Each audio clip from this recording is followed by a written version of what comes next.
بسم اللہ الرحمن الرحیم۔ السلام علیکم ورحمۃ اللہ وبرکاتہ۔ مور جتنا اب خوبصورت ہے، اس سے کہیں زیادہ جنت میں خوبصورت تھا۔ مور کی قدرتی خوبصورتی پر سبھی پرندے فدا تھے، لیکن ان سب خوبیوں کے باوجود مور میں ایسی کون سی خطا ہو گئی تھی جس سے اللہ تبارک و تعالیٰ نے مور کو جنت سے نکال دیا۔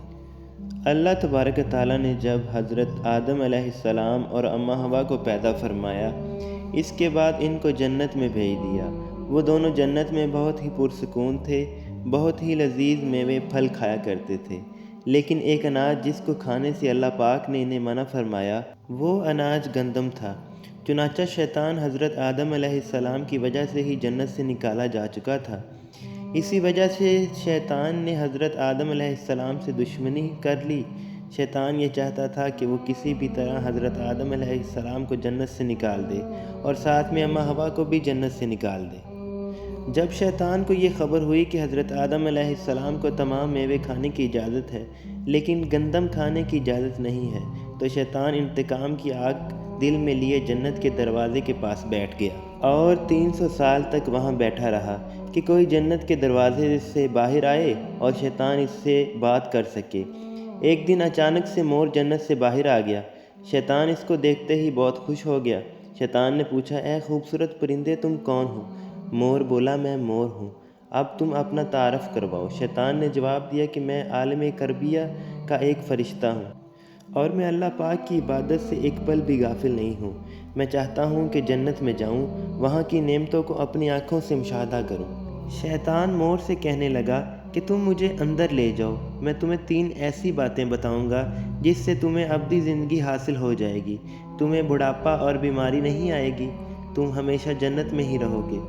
شیطان کی یہ بات سن کر لالچ میں آ کر مور نے کہا، مجھ میں تو اتنی طاقت نہیں ہے کہ میں تمہیں جنت کے اندر لے جاؤں، لیکن ایک سانپ میرا دوست ہے، وہ شاید تمہاری کچھ مدد کر سکے۔ یہ کہہ کر مور سانپ کے پاس آیا، اس کو ساری بات بتائی۔ سانپ بھی شیطان کی باتوں سے بہت خوش ہو گیا، پھر شیطان کو اپنے منہ میں چھپا کر جنت میں داخل ہو گیا اور یوں شیطان اپنی چال میں کامیاب ہو گیا۔ جنت کے تمام نگہبانوں کو یہ معلوم تھا کہ شیطان یہ چال چل رہا ہے اور جنت میں داخل ہو چکا ہے۔ فرشتے شیطان کو جنت سے نکالنے لگے، تب ہی اللہ پاک کا حکم ہوا کہ اس کو ابھی تک جنت میں ہی رہنے دیا جائے۔ وہ فرشتے اللہ تبارک و تعالیٰ کے حکم سے رک گئے۔ شاید یہ حضرت آدم علیہ السلام کا امتحان تھا۔ شیطان حضرت آدم علیہ السلام کے پاس اور اماں حوا کے پاس جا کر اپنی محبت کا اظہار کرنے لگا۔ وہ دونوں ہی شیطان کو پہچان نہ سکے کیونکہ ماضی کے مقابلے میں شیطان کی شکل تبدیل ہو چکی تھی۔ شیطان کہنے لگا کہ میں چاہتا ہوں آپ دونوں ہمیشہ جنت میں اسی طرح زندگی گزاریں، ہمیشہ خوش رہیں۔ حضرت آدم علیہ السلام اس کی بات غور سے سننے لگے۔ شیطان نے کہا، اگر آپ میری بات مان جائیں تو آپ کو جنت کی اور بھی تمام سہولتیں ملیں گی۔ حضرت آدم علیہ السلام نے شیطان کے بہکاوے میں آ کر کہنے لگے کہ یہ کس طرح ممکن ہے؟ شیطان کہنے لگا، ایک گندم کا دانہ اگر آپ دونوں چکھ لیں تو آپ کو ابدی حیات حاصل ہو جائے گی اور آپ جنت میں ہی رہیں گے۔ یہ بات سن کر حضرت آدم علیہ السلام کے دل میں رجحان پیدا ہوا، لیکن ان کے دل میں اللہ کی نافرمانی کا خوف غالب آ گیا۔ جبکہ اماں حوا شیطان کی باتوں میں آ گئی، جس پر اماں حوا نے حضرت آدم علیہ السلام کو راضی کر لیا۔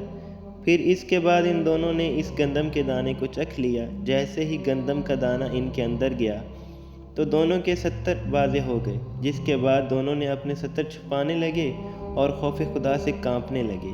اسی دوران اللہ تبارک و تعالیٰ نے فرشتوں کو حکم دیا کہ حضرت آدم علیہ السلام اور اماں حوا دونوں کو زمین پر اتار دو۔